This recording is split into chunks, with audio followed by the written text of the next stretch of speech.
Okay, welcome. We are going to talk about how to stress less and motivate more. And I want to be very clear that I don't mean don't ever have stress, because stress is actually a huge asset to us. We just typically do not utilize stress to our advantage. We tend to utilize stress in ways that create a lot of pressure and a lot of torque on our systems. And we don't wind up noticing it after a while, right? We change our baseline of stress.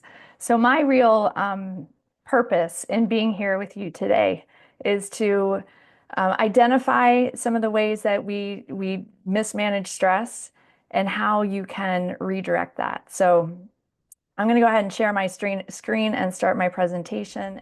All right, can everybody see that? Yes? We're going to talk about the science of stress and motivation. Are we good? Is everybody seeing all of the screen? Okay, awesome. We are. Okay, perfect. Thank you. So when we start talking about stress and motivation, if you are highly stressed right now, the chances are you don't really want to hear about stressing less and motivating more, because it just feels like a fact. You know, stress winds up being sort of in the background of fact when we are overwhelmed, when we are feeling like we don't have control over the stress that is in our lives. And it feels like just piling on more. When we talk about how could I stress less, it doesn't feel like it's an option. And I'm here to tell you that it is. The very reason you feel like stress is not an option is the fact that you are very stressed. So that is going to be a trigger. And I want to challenge you to consider that you could access more productivity, more joy, more love in your relationships, and more possibility in your life if you understand where stress is taking over and where you could take back control. So I'm Marcy Luna, and of all these things that are on here, the thing that is most important to me across the board is you. You are the most interesting thing to me, and that is just a truth. My experience in my life of being a fitness professional for over 30 years and my purpose of being a part of transformation for people has to rely on you being motivated. And I want to look at where are the pockets where we miss possibility, where we miss opportunity. And as a high performance coach, that's actually one of the things that I look for the most when I'm talking to people is what is the thing we're glossing over that we could go back and unpack and create possibility? Like, where is the thought that's keeping you stuck? And I promise you that your stress brain is keeping you stuck in thoughts that are not maximizing what's possible for you. So I want to challenge you in this talk to consider mindfulness, and then we're going to take this into your day. I have one definition of mindfulness, and that is noticing. It's just one word. If you are being mindful, you're noticing. And right now, over the next hour, I want you to be mindful. I want you to notice. You know, what do you not know that you don't know? I know that's a weird sentence, but what have you not discovered yet? Our brains are designed to dismiss things we think we already know. It's smart. It's how we don't overwhelm ourselves with information that's unnecessary. I already know that, move on. So I want to challenge you while I'm talking to consider that there are things that you think you know that you don't really know, a perspective that you have that maybe you could shift that will unlock something better. So while we're in this talk, I'm going to jump right in to discovering things about noticing. I want you to think about a time when you've had fun. When was a time recently that you had fun? It doesn't have to be like the most fun you've ever had in your life. It could be, but when did you have fun? Were you noticing what was going on in that moment? I know the answer is yes, because you could not be having fun if you weren't present to having fun. And that's part of your brain chemistry. And I'm going to teach you this part of the brain right now. It is correlated with the same part of the brain that is focused on high stress. When is a time in your life when you had high stress? You know, there was a day that I was taking my daughter. I was actually taking her to the opera. I love being able to say that. She was in 8th grade and in chorus, and she wanted to go to the opera. And we were in the car going through an intersection. The light turned green. I started to go, and out of the corner of my eye, I saw a car coming at us. And I remember my thoughts going, that car's going to hit me. And it did. It wasn't terrible because I was far enough through the intersection. I had a big enough car that we were fine. But I remember that moment. I don't forget that moment. I noticed it because it was high stress. My brain has a region, and yours does too, called the amygdala. Now, I'm going to use scientific words here, and I'm going to use it in this talk because I think we're all capable of learning amazing science that is about yourself and your body and your brain. So the amygdala, this is a little bit far back in here. I think it's a little closer to the middle of the brain, but the amygdala lights up either when you experience fear, high stress, or fun. The fun piece is a recent discovery. We used to always associate amygdala with fear, reptilian brain, fight, flight, freeze. It also tells you to notice when you're having fun. And that's pretty cool. There's a left and right hemisphere of the amygdala. Just a little side note. The left side, it seems, is attached to the fun. The right side is attached to the fear. But what it does is it tells your hippocampus, your memory center of your brain, to remember this moment. So I remember that moment of the high trauma. I remember last weekend having fun at the ACC basketball championship, where my husband was a big fan of Duke. We went there and we had fun. I was present, I noticed it, right? So this is very relevant because I want to use noticing as an asset for you versus allowing your brain to run on autopilot, noticing all the fear, right? So during this talk, we're going to learn what happens in your brain and in your body with different kinds of stress. And all I mean by different kinds of stress is acute, which can be really beneficial, and chronic, which can drain your life force and drain your health and your relationships. So number one is to notice. I want you to notice your stress levels earlier. So it's not like gravity in the background. It's not taking over your life. And then I want you to create a new baseline. We start to get used to feeling stressed. Like maybe I associated the stress I felt to take this test with achieving something and doing well. So now I want to recreate that feeling subconsciously so I can continue doing well, right? I can keep achieving. And then I look for the next thing to achieve because I want to have that experience of like, oh, I did a good job. And now I'm just hitting on the stress centers of my brain constantly. And I've created a new baseline of stress. So now it just feels normal. It feels like I'm waking up being me. I want to challenge you to lower that baseline of stress so you can access something different in your brain. So when that amygdala fires, it turns down the prefrontal cortex. Put your hand on your forehead right behind there. That's your prefrontal cortex. And in an attempt to give you guys some really complicated science with a lot of nuances in an overview that doesn't put you to sleep, I'm going to generalize a little bit. The prefrontal cortex has different regions that do some different things, but in general, the prefrontal cortex is your smart brain. It's the governor. It's the one that tells you, oh, it's just a little spider, don't freak out. It's the one that tells you logic and reasoning so that you don't do stupid things. Your teenager doesn't have a fully developed prefrontal cortex, which explains a lot, right? So I want you to learn all of that science, and then we're going to use some tools that you can either practice consistently or use in a moment when you decide what you need to do. You have to notice, and then you decide, what tool am I going to use right now to change my state so I have control over my stress and I can amplify my motivation for the things I really want in my life? You know, most people don't really want to just work more, work harder, feel more stressed, achieve more at work, and blow up their relationships and crush their health. And a lot of times, if we don't notice, that's exactly what happens. And then it's too late. So the value of this is learning not only what to look for, but give you tools that you can decide. And then you have to take action. The third step here is act. Now that sounds really easy, but I've had an entire career based on helping people motivate to exercise. And I've questioned it. I did my master's thesis on what were the stages of behavior change that people would actually change a behavior and consistently exercise. We can't access something better if we don't take action towards something better. And that requires motivation. So, like, spoiler alert, chronic stress depletes motivation. I don't think that that's a shock to anybody, but I want you to understand how, because when you understand how, you can do something different. I do not understand how a car engine works, so if something seems weird, I just take it to somebody who knows.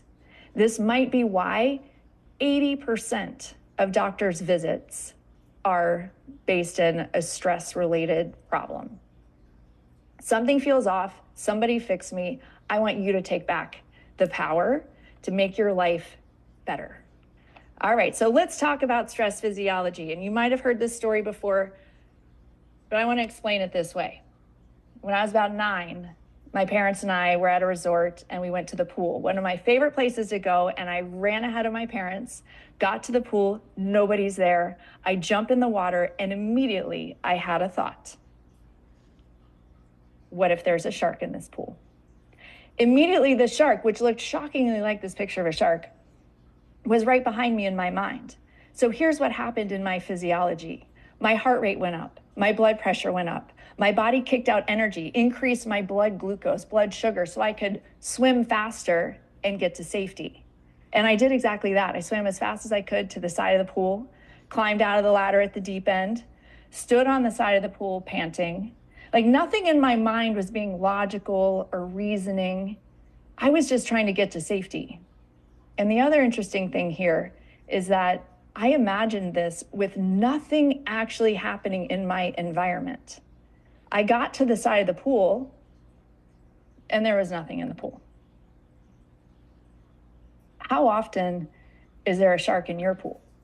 We have the ability to create, and it separates us from other animals.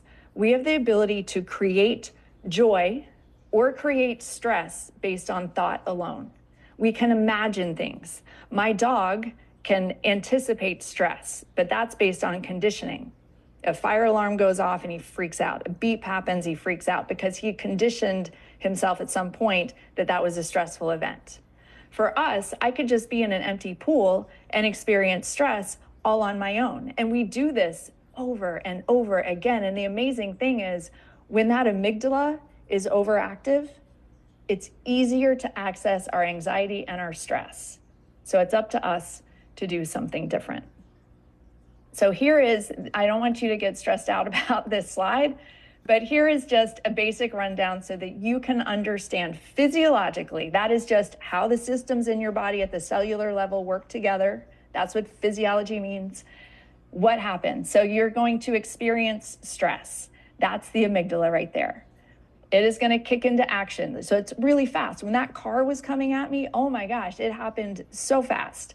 My hypothalamus, HPA, hypothalamus, pituitary, adrenal axis. There's not a quiz. I just want you to feel smart when you talk about this stuff. So it's going to kick out these messages to tell the adrenal glands, which sit right on top of your kidneys, to release cortisol and adrenaline. Not surprising. You guys know cortisol you probably know adrenaline. If you don't, they are the two primary hormones associated with stress. Yes? So stress kicks out, cortisol kicks out. That's going to trigger your brain gets really focused, narrows your focus. Our prefrontal cortex shuts down.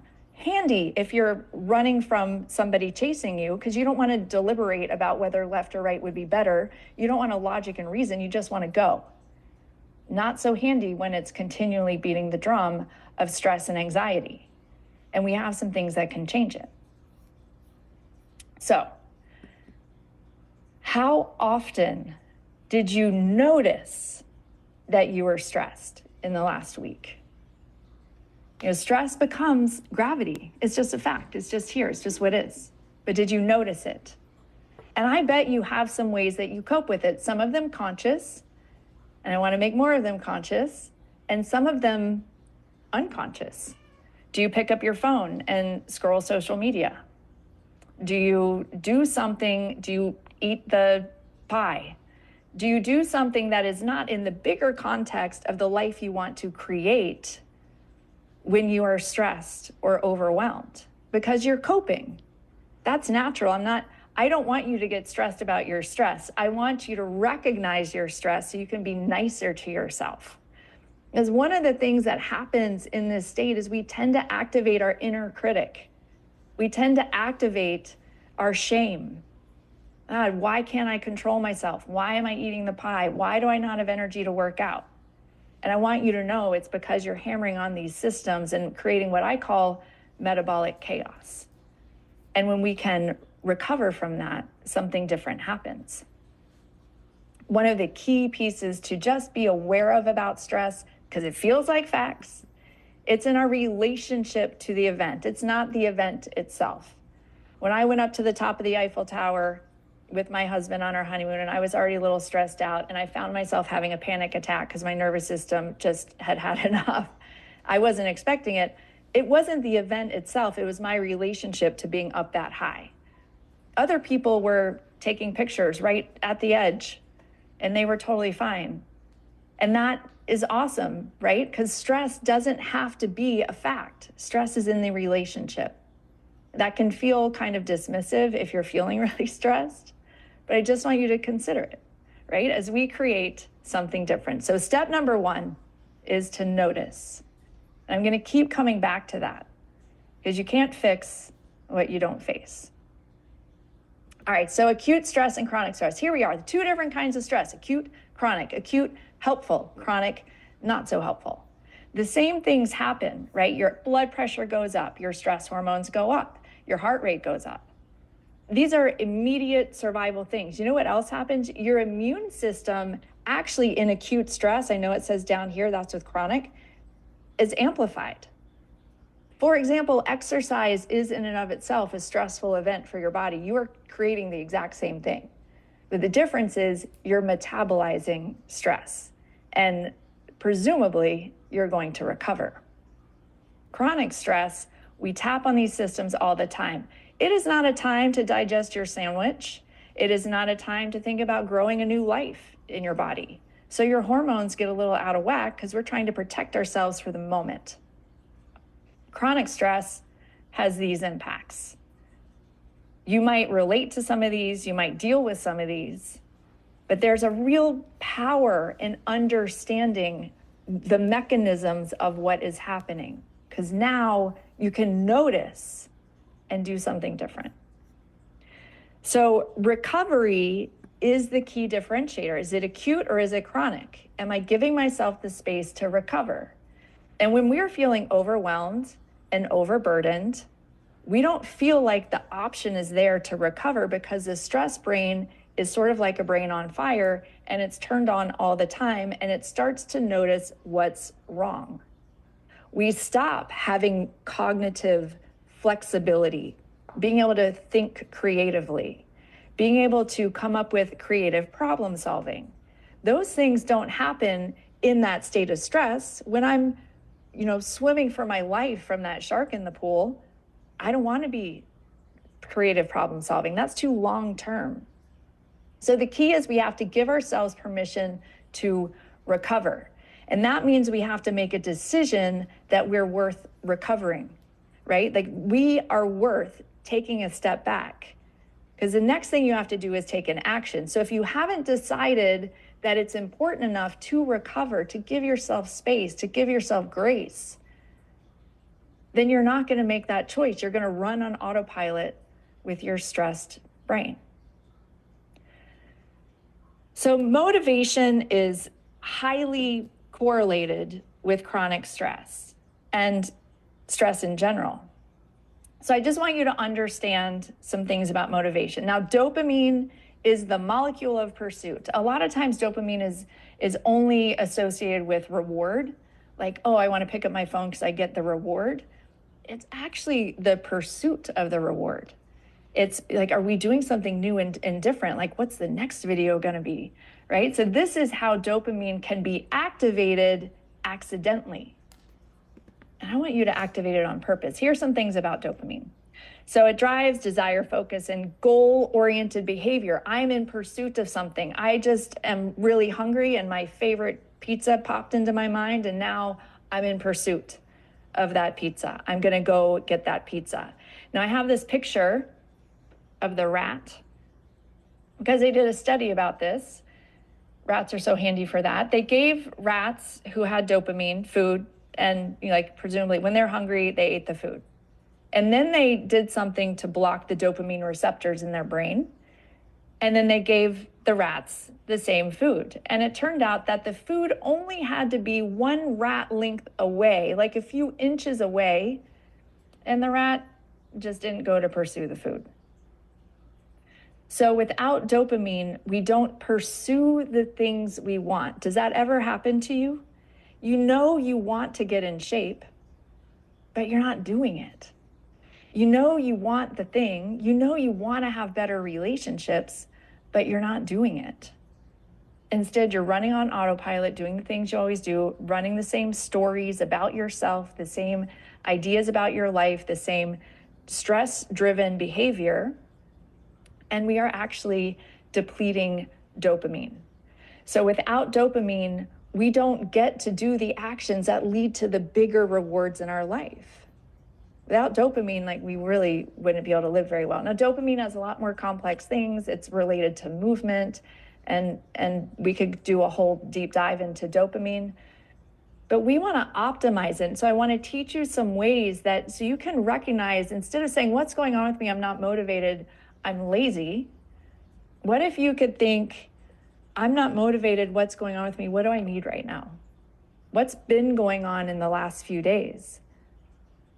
What's been going on with my body? What's been going on in my life?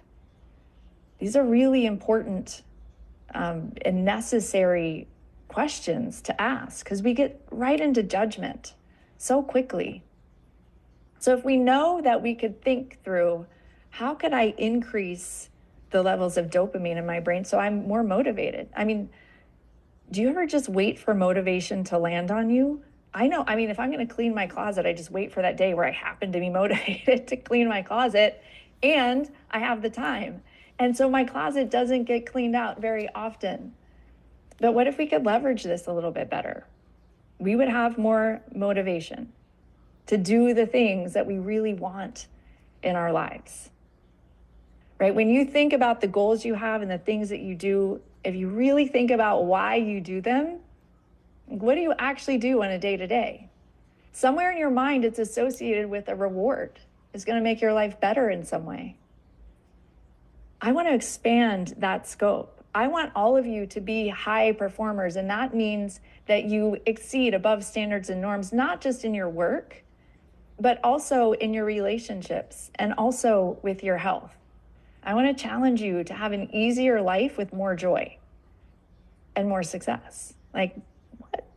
So it doesn't always take more time. It takes changing the way we think. And as you might imagine, I'm going to use an exercise example. I used to teach a boot camp class, and it was like a 6:30 a.m. class. So people that came to that were pretty driven. And our theme was believe it or achieve it. If I believe I could get up that early and do the thing, then I'm going to achieve it. If I don't believe it, I'm not going to achieve it. So if you take my fitness classes, you know that during the workout, I tell you about what that workout is doing for you. The reason I do that is because it's so much more magical to focus on how these squats are changing my brain and influencing my immune system and strengthening my muscles. That's going to make my life better than thinking about it's a chore. I don't want to do it. This is not comfortable. I hate this. I'm not good at it. All the things that we can pile on because we don't recognize that we have to create a shift. Just that little mindset shift. The way we think about something really influences our experience of it. Now, chronic stress is going to influence our experience of it. Things feel harder when we are depleted and chronically stressed.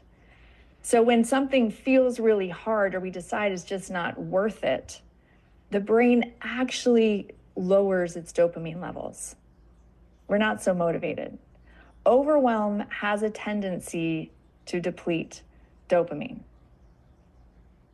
So how do we ride the wave? I like calling it riding the wave because if you understand dopamine, and I want you to understand this, so stay with me for a second.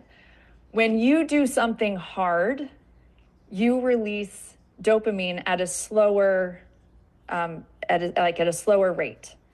So if I am, like when you work hard for something, isn't it rewarding? So if I'm going to do exercise, I'm kind of pushing out the reward. The reward is going to come after the exercise, right? I mean, I try to make it as like awesome in the moment, but the reward really comes after. How good do you feel after you exercise? Probably even better than you feel during exercise. That's riding the wave of dopamine. If I decided to do cocaine right now, that would be a super fast dopamine spike. I did nothing for, well, I did very little for it. But that fast dopamine spike means I'm going to have a fast dopamine crash, and then I'm going to feel worse than I did before. So easy, fast, kind of like candy, like Instagram. That's going to give you that dopamine spike, but you didn't work for it. So then you're going to have a crash. And then suddenly, like hanging out and just like being feels incredibly boring and uncomfortable. That's when you know that your dopamine is depleted. My son has a history of gaming. And I know gaming has this exact effect. Dopamine spikes. So then when he's finding everything else boring, it's not surprising because he's not getting that dopamine spike. So if you know that, the reason why it's relevant to know this is when you have that moment of no motivation, you can reflect and you can stay with it. Because what it takes is that recovery piece. We have to sit in the discomfort of the lack of motivation sometimes. Sometimes it's something bigger, so I don't want to dismiss that. But sometimes we have to sit in the lack of motivation in order to replenish our stores. But if we keep coping by eating the high sugar, high fat thing, by scrolling TikTok, then we are continually hammering on the system that is the problem. So the way we think and the way we frame things can really change. When you're doing something hard, when you're doing squat jumps and you think this is the thing that's going to improve my life, this is the thing that is going to get me stronger muscles, this is the thing that's going to make me age better, this is the thing that's going to allow me to go on that hike I want to go on, this is the thing that's going to allow me to be able to play with my kids. Now we're releasing dopamine more and more and more. So just the way you think changes the chemicals you release in your brain. You didn't have to do something different. It's just thinking differently while you do the stuff that you're already doing. So dopamine is not just released after you get the thing, but it is in when we think we're moving towards something we value, right? Do you value being in shape? Do you value feeling good? Do you value having a robust, happy, joyful life? Now we're going to start practicing thinking something different so we experience something better. Chronic stress, well, it disrupts dopamine regulation. It blunts dopamine release. And that leads to feeling burned out, frequently procrastinating, and lacking drive. But when we have these experiences of feeling more tired, less motivated, procrastinating, not having drive, what do? We don't go, what have I done in the last week, 3 weeks, 3 days? How have I been sleeping? Really key component. How have I been taking care of myself? Have I been driving myself too hard? Where could I recover? Often when we feel these things, we start shaming ourselves and criticizing ourselves, blaming other people. One of the really quick tricks of that amygdala, prefrontal cortex, like amygdala gets stronger, bigger, more trigger happy, and the prefrontal cortex actually starts blunting its response. So we're creating this fire, and one of the things is blame. That's an easy access. It's outside in. I'm giving away my power, right? So it takes something. It takes something to notice, and it takes something to decide to do something different. I'm just going to quickly go through these tools because I want to spend more time on the practices, because practice allows the tool to work. If I go and I lift weights, and I've been lifting weights consistently, and then I have to go pick up a piece of furniture, now I can implement something that I've been practicing, right? Now I have a tool, my muscles, to do something different. So breath work is a tool to decrease stress. I'm going to get into this in a little more detail. Stepping outside and looking up at something expansive. I share this one all the time, everywhere I can, because it is the simplest step. It's not easy to notice the stress, to decide to push away, and to take the action to go outside and look up. But when you look up at something expansive like the sky, hopefully that's available to you, you actually release more dopamine in your brain immediately, and you calm down your stress centers. You know that feeling when you lay on your back looking at the clouds and you feel so small and your problems are really small and the world's really big? That's that effect. And that's available anytime. That's my favorite tool to share. But the hard part is deciding and acting to step away. So it takes something bigger of all of us to make those choices. Now, mindfulness is another great tool, the noticing. Could I close my eyes and choose a word to repeat? Joy, love, peace, calm, release. Over and over, just to calm the system down. Now we're going to recover. So if I'm going to get on that phone call that's really stressful, I could choose to just sit there and stew in my stress, or I could choose to do some breath work. My favorite breath work for this is the most simple, and let's just do it all together right now. Breathe in for 4 and out for 8. So if you do a longer exhale than you do an inhale, you're going to calm your system down. Now we can access our creative problem solving, our flexible thinking. Our ability to connect with people begins with the prefrontal cortex. When you're anxious, you're not empathetic. When you're anxious, you're not having good social cues. When you're anxious, you're very focused on your own survival. So let's do it. Let's close your eyes for just a second if you're willing to play along. And it's going to take about 20 seconds. Breathe in through your nose for a count of 4, 3, 2, 1, and out for 8, 7, 6, 5, 4. Did you run out of air? 3, 2, and 1. Do it again. Breathe in and breathe out.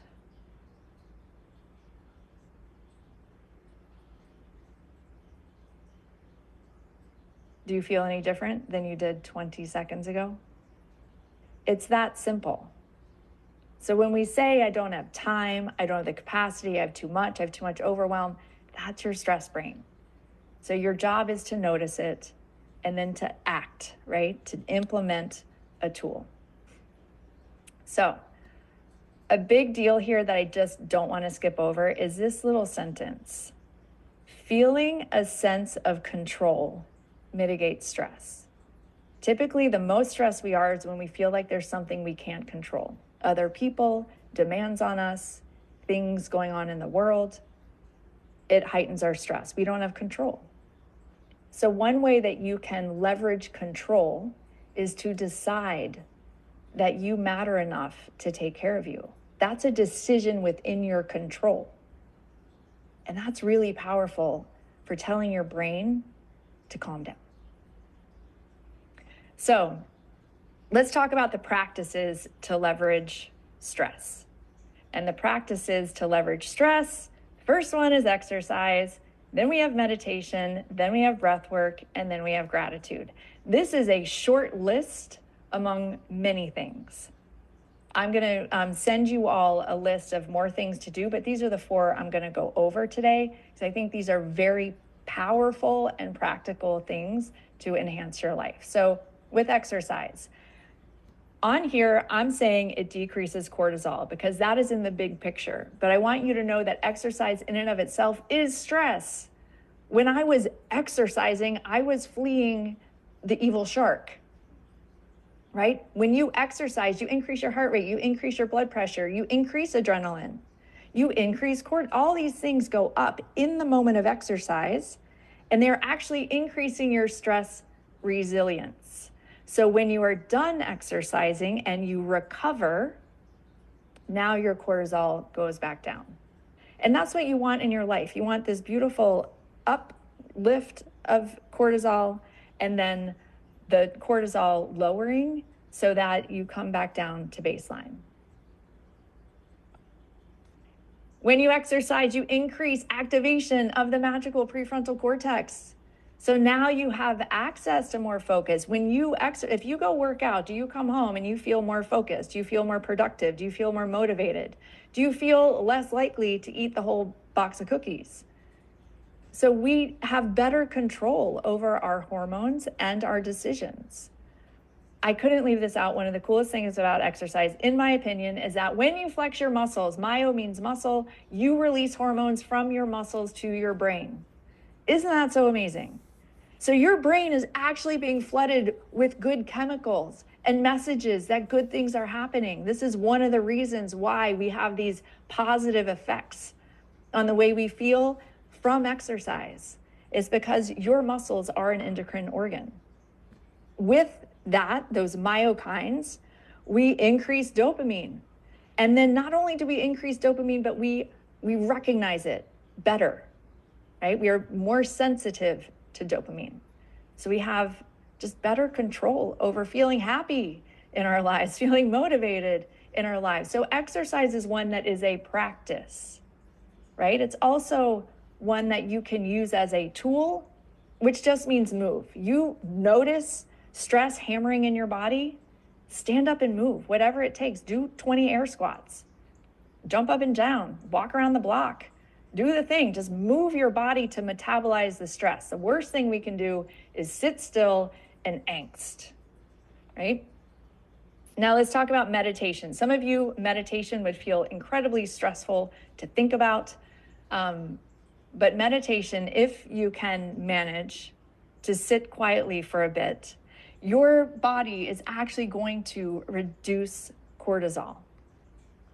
Not shockingly, meditation is also going to decrease the size and activity of the amygdala. You are practicing telling your brain to be calm and not get all wired up and fearful. In that practice, your amygdala does not take over. So instead of having this amygdala that's all fired up, do you know anybody that is dealing with chronic stress that feels really like they're trigger happy? A lot of things are a threat. A lot of things are a problem. You know, your kid asks you to take them somewhere and it's like, oh my gosh, what do you think I am? The taxi, right? It's like, wow, overreacting happens all the time. When you meditate regularly, you have more control over those responses. The old prefrontal cortex, increased dopamine. 10 minutes, you guys, practicing for 10 minutes of mindful meditation. Now, you could do a whole workshop on meditation. There are many ways to practice meditation. But if you could just be present to what is here and now, where are your feet on the floor? What does it feel like to breathe? What is the experience of air going in and out of your nose? Just that kind of mindfulness. Study after study after study shows the positive benefits, and one of the greatest ones is in your ability to manage your stress. So do you think that if you practice meditation, that in a moment of stress, talking to a client, a person like your mom, that you could access mindfulness? Do you think you could access a moment to close your eyes, think peace, and better things would happen? It's just like exercising. Like, I've been lifting the weights, now I have to go pick up the couch. I can do it. So strong, a whole couch. Okay, so breath work, we just tried a little breath work. So I just want to kind of go over the benefits of it, like what's happening. There's different kinds of breath work, just like meditation. Exhalation focused is what we just did. So out longer, I'm focusing on extending my exhalation. That's going to lower my cortisol. It's going to turn on what's called the parasympathetic nervous system. That's the opposite of the sympathetic, the fight or flight nervous system. But if you want to amplify yourself, if you're feeling pretty tired and you need to do something and you want to activate your sympathetic nervous system, I don't recommend this if you suffer from anxiety or panic attacks, because you're actually going to amplify your sympathetic nervous system, but you're going to increase your alertness. Just like during exercise, you're going to amplify, like your immune system is going to be working hard. But if we do that all the time, it starts to run your immune system down. So in breath work, if we want to amplify it on purpose, then afterwards we're more alert, we're more focused, but then we're also calming down. This is focusing on the inhale, shorter exhale. So it's like this, right? And then if we do a breath hold, you're going to change your physiology and be more alert. You're going to increase your dopamine. So the way you would do that would be like 20 to 30 in, out, and then you hold it for 15 to 30 seconds. So consistently practicing breath work like that, and these are the ones, I knew I had it on here somewhere, that's going to change your state. Isn't it so cool? Like, breath work is something that I know I've always been like, boring breath work. I breathe and I don't think about it. Why do I want to think about breathing? But you have access to it all the time. You can do it without anybody noticing. You don't have to go out and run 5 miles. You could just sit there and breathe on purpose, and you're going to change your state. Now you're going to press different levers in your body that are really important to create the brain that is less stressed and more motivated. And guess what that creates? More joy, more possibility to access the positive emotions that you want to have in your life. When you are really stressed and anxious, are you fun? Do you have joy? Do you enjoy other people? Do you connect? Do you amplify your relationships and make them better? Like, probably not. Probably not. So the last one I want to go over is gratitude. And I want to admit that gratitude is one that for a very long time, I would kind of be like, yeah, gratitude. Like Thanksgiving table, it just reminds me of being a kid and going around saying what you're grateful for. And all you're doing is like getting stressed out about what you're going to report, because it's going to be your turn to talk and you're not really thinking about it and like feeling it. You're just reporting it. And that's like not really gratitude. That's the Thanksgiving table. What's different is when you feel gratitude. And so we're going to do a little thing with that. But here are the things that happen. It's the same stuff, you guys. It's decreasing cortisol. You can't be grateful and anxious at the same time. It's like two sides of a seesaw. Like you can't do it. It's not possible. You can't feel grateful and feel really anxious at the exact same moment. You can feel grateful and then feel anxious, but it's less likely to have the same impact. So the sentence I love here, it rewires the brain for resilience and optimism. Wow. So a practice of gratitude might look like daily, at the end of the day, before you go to bed, I got everybody in my family a little gratitude journal. You write down, you focus on what was good today. There's a couple of really cool things that happen. When you focus on what was good today, you notice, right? Notice. It makes you notice what was good about my day. You're anchoring it in. You're anchoring it in. And now you're going to have these brain benefits. And if it's at the end of the day, if that is something that you go to sleep with, was what was good? What am I grateful for in my day? You're going to change the way you sleep. And I chose specifically not to do a deep dive into sleep in this talk, because that is a really important component of all of this. If you are exhausted, if you are not sleeping well, that is a really good indicator that you are stuck in a stress loop. So the first place I would encourage any of you to start, if that is you, if you're struggling with sleep, is to walk out your evening routine and think about how you could calm your system down as much as possible before you go to sleep. A gratitude practice is one of the great ways that you could do that. So let's think about gratitude for a second. If you're up for it, we're just going to take a couple of minutes and close your eyes, because closing your eyes just, allows you to access less input and be in your body, and take a deep breath. And I want you to think about something that you really appreciate, something you really love. It could be someone. It could be a And now I want you to think about the details of that thing. When I think of this, an easy access point to me is the sun. The sun is always available for me to appreciate. Sunlight, a sunny day, what does it give me? What is the gift that the thing that you appreciate gives you? What is the feeling you have if you notice it? What if you notice the things you appreciate? So right now, get specific. What does it feel like?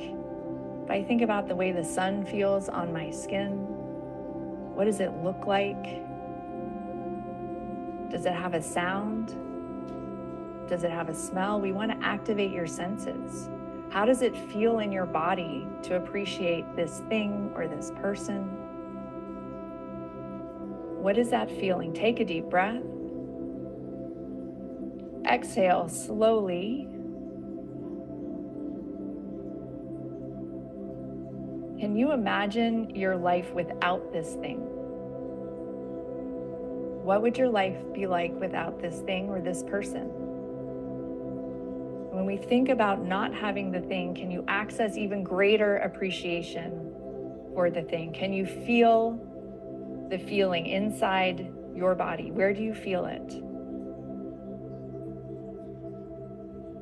Can you experience the joy of this thing? Take a deep breath in again. And exhale, release. And you can open your eyes. You just wired not only your brain, but your body to be in a different state, an elevated state, a state where more things are possible, a state where better thoughts, better feelings, and better connections are possible. And I want to share with you one of my favorite practices to share with my clients. And it's a transition practice so that you can connect. Because remember I said it's being a high performer. It's not just about having a label as a high performer. It's about loving your life more. And we don't love our lives if we are not connecting with others. I have a whole talk on connection because it's so important to who we are. And we no longer connect by accident. We have to connect on purpose. So one of the tools is to combine breath work with a thought process. So before you're going to transition into a space with people, easiest demonstration of that is before you're going to go into your kitchen in the evening after you've been focused on work, if there are other people in your kitchen, before you're going to go to a social event. If you can sit in your car and do it. If you close your eyes and do the breathing that we just talked about, just deep, slow breathing, and you picture the people you're going to connect with. Even if you don't know them, if you're going to an event that you don't know people, you just picture loving the people you're going to connect with. If you know the people, you picture loving your kids and how much you love them. You actually wire up your brain for the connection you're about to have before you step into the room, so you are already connected. Nobody knows what happened to you. They just know you have a different energy. Nobody knows why, but you're just better. They're drawn to you. They want to be around you because you're walking into a room with gratitude, with appreciation, and with love. You're not stuck in your day. You're not stuck in your stress. You're not focused on what's wrong. You're not trigger happy about all the threats. You're in a state of love and appreciation. So I want to give you this toolbox: notice, decide, and act. These are the things that we have to do to generate in this day and age the kind of life that we want to have. I like using noticing in the moment because progress is the mother of motivation. We feel motivated when we notice we're making progress, right? If you feel like I'm just trying and nothing is working and this is so hard, and I see that a lot in the fitness side and with weight loss and that kind of thing. But if we notice the baby steps that we're making, are you sleeping better because you're exercising? Are you connecting more with your kid because you're trying? Like, what's different today than on January 1st of this year? You've got to notice the progress, right? And so I want you to commit to just one. just one thing, because here's the thing, you guys, changing one thing can change a lot of things. My students at the college, I have them do a behavior change project every year, and they change one thing for 8 weeks. But the cool thing is that one thing, somebody changing, they decided to meditate before bed. That one act allowed them to sleep better. So now they're not just sleeping better, but they're more focused the next day. They have more energy to do the workout, to take care of themselves. The one I get all the time with sleeping is my friends like me better. People like me more because I'm more pleasant to be with. So now I have better connections. It all started because I decided that one thing. So instead of trying to do all the things, just pick one. For the next 3 weeks, if you commit to that one thing, I just talked about 4, and I will send you an email with a list that you can access with more things that you could choose from. But if you pick the one thing, what could be possible? I want you to be able to notice your stress and then to leverage the things that you learned today to activate more joy, more possibility, and more motivation in your lives. So with that, I'm going to stop my share. I'm coming back to you. And I am open for questions. And I'm looking forward to reading this chat because I didn't get to see it. Oh, yay. Okay, good. So if you guys have any questions, raise your hand. I'm happy to answer them. I know, Tiffany, exercise does solve every problem. Do you have a question? Yeah, okay. Unmute. Can you yeah. Yeah, I was the one blowing up the chat. Perfect. Yes. Okay, so Marcy, this was all so amazing. And I have so many questions, but like I have tons. But first, so would you say like what we just did with the gratitude practice, which was so beautiful, and then what you were saying about connection on purpose, is that kind of like grounding yourself? Ooh, describe what you mean by grounding. Well, I've actually, what I'm learning is that I need to ground myself before I speak, before I like go live on Facebook or do something. I know I need to ground myself. And I've done some somatic experiencing work. And so I have that in my toolbox. But as you were leading us through this, I felt like, man, if I went live right now, it would be like, bam. So I'm curious, like, is this also like grounding us into like who we are? Or how would Oh my gosh. Well, the clear answer is yes, because you just experienced it. And the piece of our brains that we turn on when we do that, there are actually regions of our brains that are associated with social connection. And if you light up those centers of your brain, then you want to connect. Like you're connected before you connect. So if you are going live on Facebook and you do that practice where you feel gratitude and you feel connected, then you're already connected before you get there. So absolutely. That is so beautiful. I have other questions, but I want to give other people a chance. Okay. Does anybody else have a question? Debbie, do you have a question? I was just going to share something I noticed when you were talking, when you said, notice, decide, and act. What if you commit to one practice over the next 3 weeks? What I noticed is that I had an immediate resistance. I thought, I just can't. I have tried to establish routines. I'm 56 years old. Like, I have tried to do this. This is the 4,000th time I have said, well, I'll just try to. And I thought, you know what? That I'm noticing that, right? Like, what if the thing to notice is, instead of like committing to something uh, to make me a better me, instead the thing to notice is, what did you accomplish? Like, what are you happy about today? Just start. That can be the act. The act can be the one practice, can be the noticing. So I appreciated that. I was like, my first thought was, oh, I can't. Yeah. Right. Yes. I so appreciate this because this is the truth. This is what happens to us. We feel like, I've tried it a million times. And we have the story that is the facts, right? We have the story that is like, it doesn't work, didn't work last time, just gonna, and then we're off to the races. So the noticing, I love it. Like, I often say, the practice is the purpose. So it's that practicing noticing, like, wow. And do you remember the progress piece? I'm just noticing it more. Well, I noticed that. Because if we practice noticing enough times, then you're going to start creating space for something different. So I love that. And I want to say that trying it 100 different times to do the thing consistently and not doing the thing consistently doesn't mean that the 101st time you're not going to start yourself on a consistent path. And there's always room for falling off the path and getting back on. So I really appreciate that. Your one thing could just be to notice. So tell me what the one thing is that you're going to notice. Honestly, just going to notice.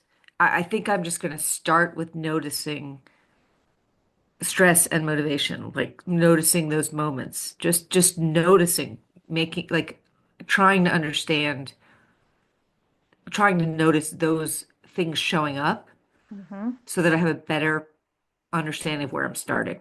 And uh, I know from addiction work stuff that, for example, one of the not terribly useful things, useful ideas around addiction is the idea that you're either addicted or you're clean. That if you Right. go to recovery, if you get clean and you fall off the wagon, you have failed.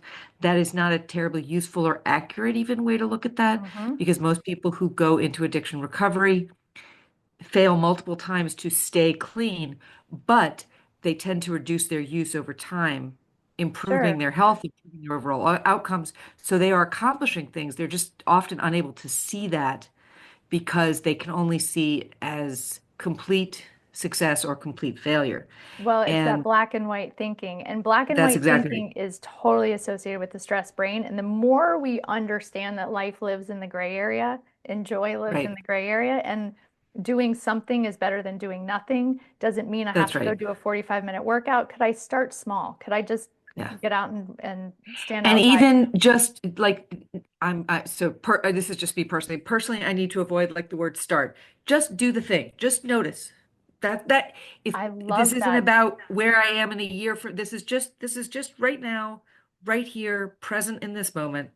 Just notice the stress and motivation patterns so that you can understand, so that I can understand myself better, so I can understand where I am, what's That is a happening. beautiful addition to this because it's the present inquiry rather than forcing more demand on the system. It's just stopping to notice. And that in and of itself is honestly like 90% of the work. Because if it's just gravity, it's just there and I'm not thinking about it, then it runs the show and we don't even know it. So I think that's beautiful. And I love that as a 3-week practice. I only put 3 weeks so you guys have a timeline, but it's just like, because you have to have some container. But what if right now just noticing was enough? It's beautiful. Love it. All right, Tiffany, would you like to ask your other questions? I'm happy to answer them. Totally. But I mean, I could go on and on about this. So I have two. Okay. So one, it's more rare, but cortisol, like I have really low cortisol. I took a Hmm. Dutch complete, Hmm. and when I wake up, my cortisol is the highest of the whole day. That And should be true actually, but yeah. oh, really? Hmm. Oh, that's funny. I thought it was supposed to go like So ups and down. cortisol, just quick clarification, cortisol should be the highest when you wake up. It's what wakes you up. It gives you the jolt like, good morning. And then Yeah. throughout the day, it should come down and go up. It keep coming down. And a lot of people, it's kind of up in the morning and then it's all over the place. And if you're not able to shut down and go to sleep, you feel wired and tired, then it's probably elevated at night. And so Mm. that would be, what are you doing through the arc of your day to keep recovering? So if it's highest in the morning, that's good. but does it come down and undulate throughout the day is the question. I see. Okay. Mine on the graph, it was like very, very low when I wake up, but So that's high the wasn't that high. I got it. yeah, not that high. And then it's just very steady throughout the day, like very, very low. So what do you recommend? You did a breath, you mentioned increasing sympathetic, which I also Yep. need, Yep. and increasing dopamine. So Yeah. that type of breath work. So that's really good. Is there anything else you recommend for that kind of thing? Yeah, I mean, the breath work is a great thing. The exercise that you already do is a great thing. Like you have a lot of things dialed in. And I think right now would be a great time to tell you all that one of the things I want to give you a list of options, but I also want to offer for all of you, and I will send this in the follow-up email. So look for that, an opportunity to hop on a call with me privately for 20 minutes to go over your own personal situation. Like what's coming up for you? What is the thing? Because you're all different people.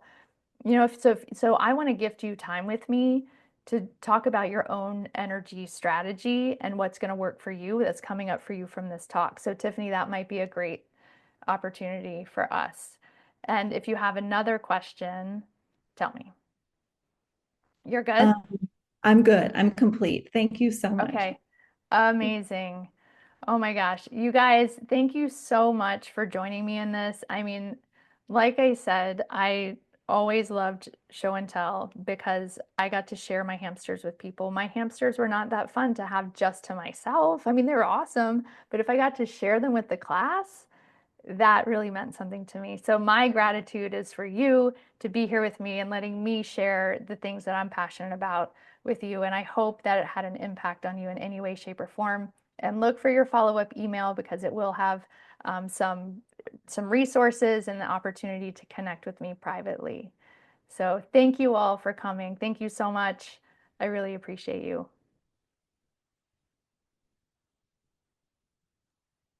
Bye, Marcy. Love Good. you. Bye, Tiffany. Bye, everyone. Bye, Will.